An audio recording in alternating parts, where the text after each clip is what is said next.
সবার জয় রাঙ্গামাটির ছেলে তিনি কাবাটা করেন লাভা করে বাড়িয়েছেন এবং কিন্তু লক্ষ্যভ্রষ্ট শট সরাসরি গোল লাইনের আমি প্রশ্ন রাখি এই মুহূর্তে ফ্যান্টাসিক গ্রাউন্ড সুন্দর খুবই ভালোই লাগছে এবং আমাদের যখন থেকে টুর্নামেন্টটা করেছে লিজেন্ডের পক্ষ থেকে যে ফুটবলের কথা শোনার পর থেকে কিন্তু মানুষের যে প্রথমবার মতো থেকে আয়োজিত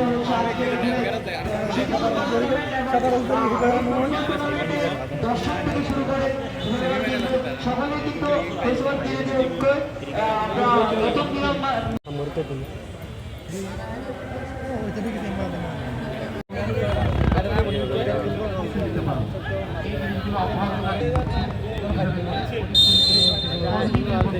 আমরা সবাই এরকম একটা